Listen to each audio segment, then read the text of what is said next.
Hi, I'm Shashwat. I hope you're all having a really great day. As a videographer or a content creator, you may often find the need to create simple graphics such as a box, a line, an arrow, or even animated logos or animated graphics. There are a few ways to go about creating these graphics. Let's take a look into some of them. In Resolve, there is something called the Annotation tool. Using this tool, you can create hand-drawn graphics such as an arrow, circle, box, or even a simple line. You can create anything with this tool. Except there is one problem.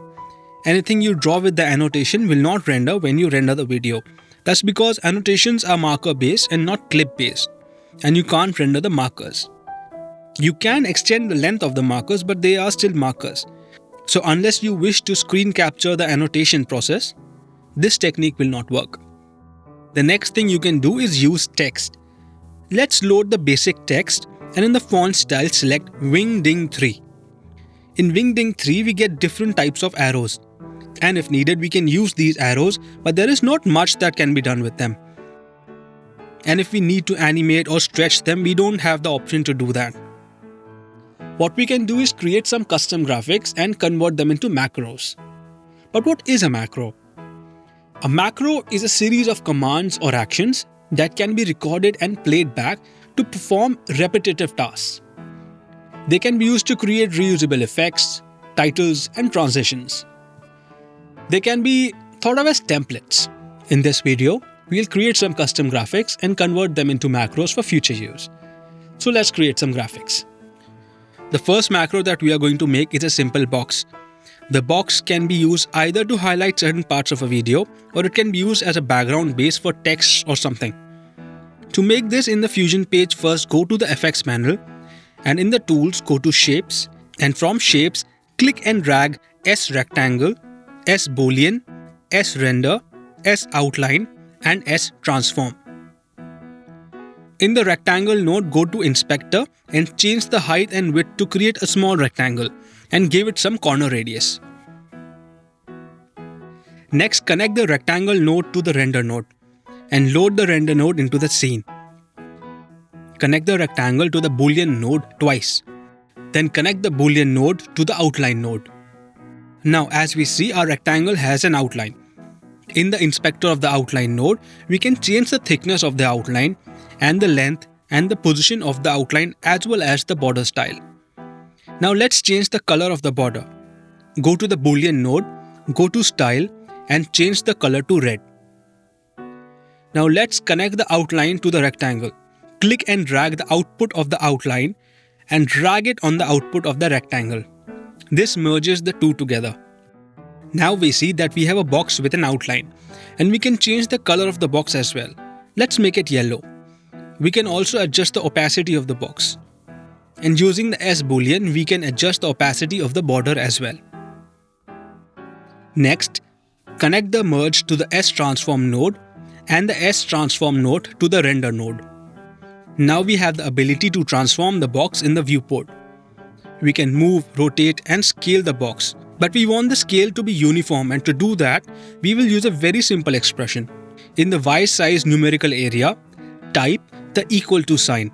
This creates an expression window, and click on the pick whip and drag it to the X size. This connects the X and Y together. Now we have our box ready and we will convert it into a macro. The way we go about doing it is very simple. We first select the node whose parameters we want on the top. In this case, it's the transform node. Next, we select the rectangle node because we need the width, height and the corner radius as well as the color panel. And then the boolean node for the border color. And then the outline node to control the thickness and the other settings. And finally, the render node to have control to change the resolution of the macro. But before we select our nodes to convert them to macros, let's first rename them. Select the rectangle, press F2 on your keyboard and rename it to box. We rename the transform to box transform. The boolean to box outline color. And the outline to box outline. Now we select our nodes. We first select our box transform, then Control click and select the box. then the box outline color, then the box outline, and lastly, the render node. Then we press Shift and click and drag the mouse to select all the nodes. Then right-click on any node, go to Macros and click Create Macros.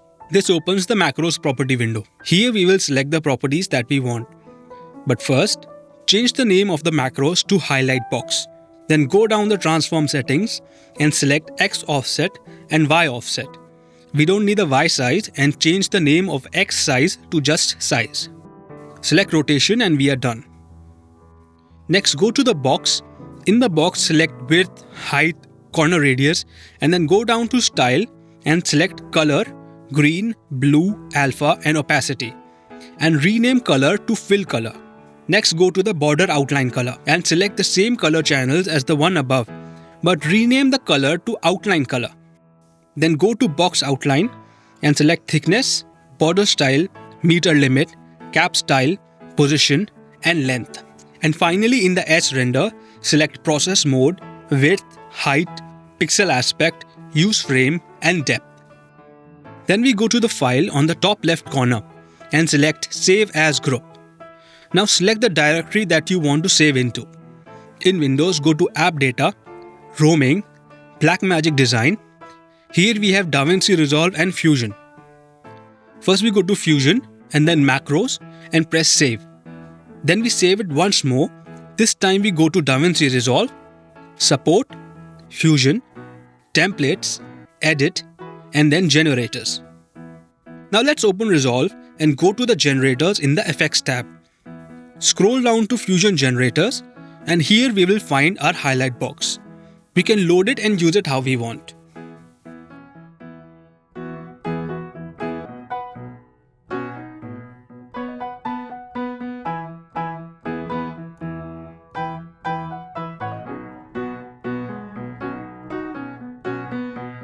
Now we'll work on something that's slightly more complex than a simple box. This time we'll create an arrow. So let's go to Shape and add Boolean, N-gon, Outline, Rectangle, Render, and Transform nodes. First connect the rectangle to S-render. And then in rectangle node change the width to 1 and height to 0.25. Then connect rectangle to Boolean and Boolean to render node. And finally connect N-gon to Boolean node. In the Boolean node, change the operation type to union. Then go to N-gon and change the sides to 3 so that we have a triangle. This triangle will be our arrowhead. Now if you notice, this doesn't look like an arrow. For it to look like an arrow, the head should be at the right hand end of the rectangle. And now if we want to scale the arrow tail down, we notice that the arrowhead is not exactly following it. To do that, we will use a transform node. We'll connect one transform node after rectangle and the other after N-gon nodes. In the rectangle transform node, change the X pivot point to -0.5. Now if we scale the arrow tail in the X, we see the tail scaling from the tail end. And when we rotate it, it rotates from the tail end. And this is the effect that we want to achieve with this setting. But our arrowhead is still not following the tail. So to do this, we will use an expression. In the arrowhead transform node, type equal to symbol in the X offset. This will open the expression area. But before we write the expression, let's first finish our arrow. Next, we duplicate the Boolean node and connect the previous Boolean to this one twice, similar to what we did in the box macro. Then we connect the second Boolean node to outline and then connect the outline node to the first Boolean via a merge node. Now go to the first Boolean and change the color to red. And in the second Boolean, change the outline color to yellow. This is what our outline looks like, and we can control it with thickness, position, length, etc. Now let's add another transform node after the merge and change the pivot point to -0.5. With this node, we can position, scale, rotate our arrow anywhere in the scene. Before we move on, connect the Y size to the X size using an expression. Now let's rename our nodes. First, rename the rectangle transform node to arrow. Then the n-gon transform node to arrowhead. And the n-gon node to arrowhead con. Con for control. The first boolean node to arrow color. The second boolean to arrow outline color. The outline node to arrow outline. And finally, this will be arrow transform. Now we need to connect the arrowhead to the tail. In the arrowhead node, we will give the x offset an expression. The expression is arrow dot x size minus 0.5. What this expression does is that the x offset of the arrowhead takes its position data from the x size of the arrow node, and whatever value it gets, it subtracts it from 0.5. So when we change the x size of the arrow node, our arrowhead will move right along with it. Now let's convert this into a macro. We will repeat the same process that we used for the box macro. First we select the arrow transform node, then control select the arrow color, then arrow, then arrowhead, arrowhead control, arrow outline control, arrow outline, and finally the render node. Then shift click and drag to select all the nodes. Then right click on any node, go to macros, create macro.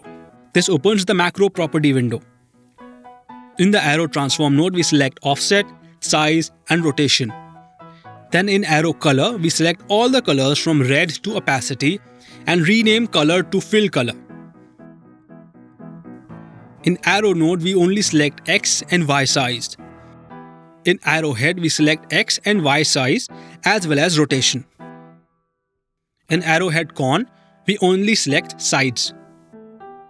In arrow outline color, we select all the colors from red to opacity and rename color to outline color.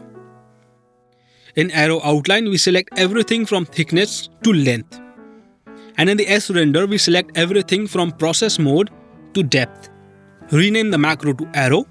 Then in top left corner, click File and Save as Group. And in Fusion folder, go to Macros and press Save. And for Resolve, go up a few folders until you see DaVinci Resolve. And then in DaVinci Resolve, go to the Support, Fusion, Templates, Edit, and then Generators. The reason why I am saving it in both the folders is because I will be using the macros in both DaVinci Resolve and Fusion. Now open DaVinci Resolve and in Generators, scroll down to Fusion Generators and find the macro arrow. Load it, and now you have an arrow in your video.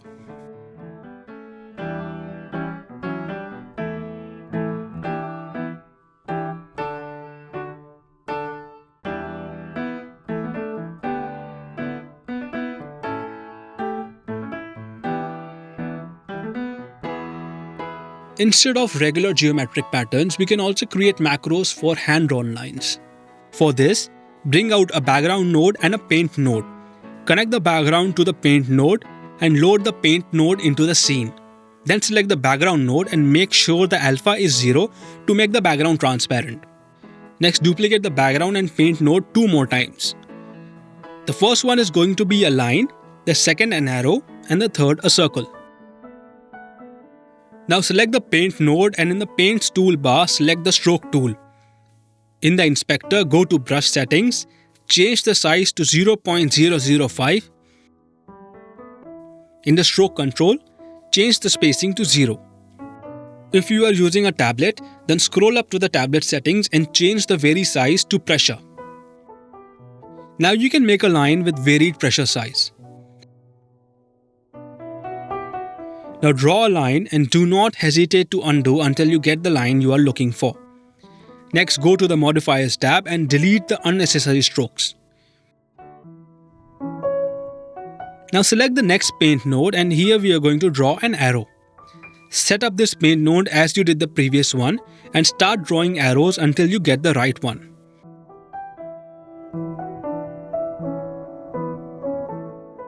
Next, go to the Modifiers tab and delete the unwanted strokes.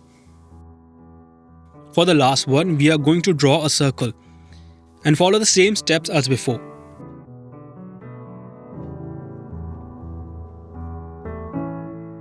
Now we are going to animate these effects.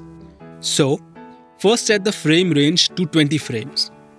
Then select the Paint 1 node and in the inspector go to Modifiers.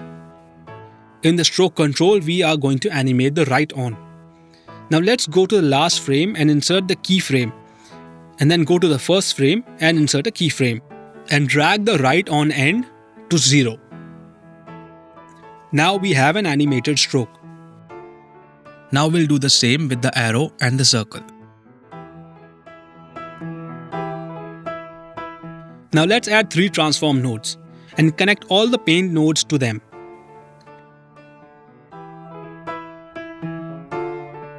We'll set the pivot of the transform nodes to the start of the line and arrow and in the center of the circle.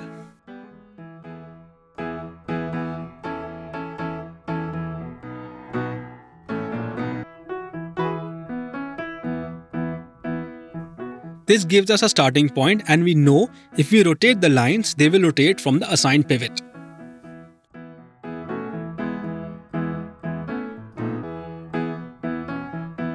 Now let's make these lines look like they were drawn from a pen or a pencil. So let's load a fast noise. And in the fast noise settings, we will increase the details to full, add some contrast and change the scale to 100. Now we will duplicate this paint node and connect the background to it. We want to use the fast noise as a mask. So first we will bring in a bitmap node and connect the fast noise node to the bitmap node.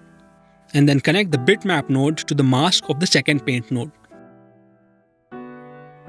Then we will merge these two together with the original paint node connected to the foreground. And then connect the merge to the transform. Let's load the merge node. And what we are going to do is to roughen the edges of our stroke. So let's select the second paint node.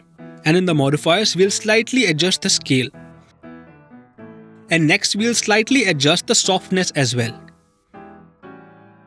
Let's zoom out to see what the line looks like. With slightly adjusting the values just enough to slightly roughen the edges.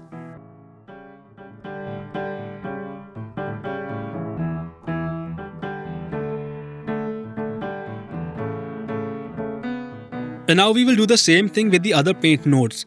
But in the case of the other two, we don't need to create new fast noise masks.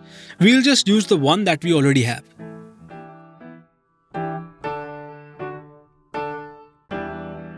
Now if we go to the color section of the original paint node and in the modifiers tab, change the color of the edges do not change.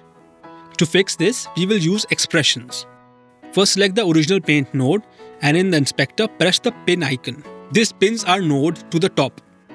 Next select the second paint node and go to the modifiers tab and in the color tab type equal to sign in all of the color channels.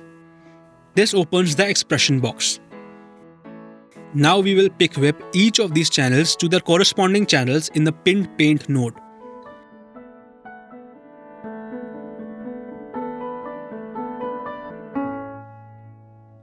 And this is what it looks like. Let's repeat the process for the other two graphics.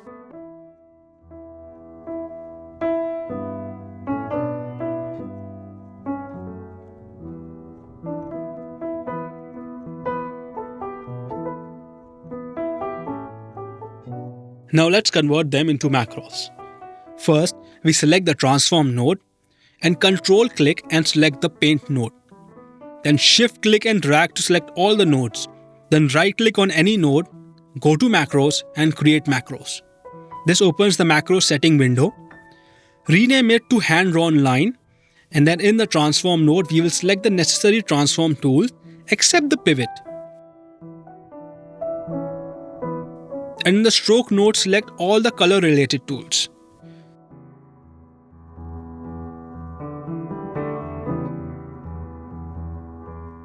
Finally, go to Files, Save as Group, find the directory as we have done previously and press Save.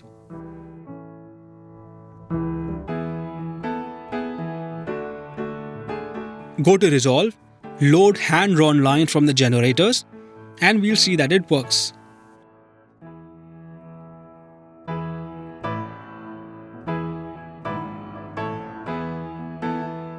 Do the same for the other hand-drawn nodes, and this is how we create hand-drawn macros.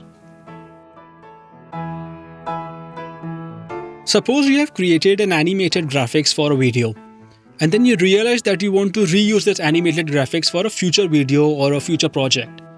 So the best way to go about doing it is to convert this animated graphics into a macro.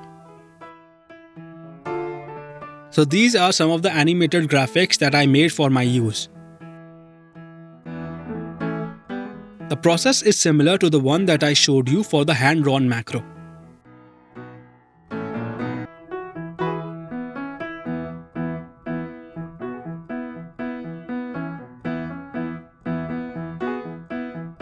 In podcasting, especially live podcasting or any YouTube video, you usually don't have any time to create motion graphics, and sometimes creating these motion graphics can be challenging and time-consuming. In these situations, you can use ready-made plugins. In the next episode, we will be reviewing one of the best plugins for out-of-the-box motion graphics within Resolve. So please like, subscribe and ring that bell icon for in the next episode we will be discussing the ultimate graphics pack. That's all for today. Please do leave a feedback. Until then, see you.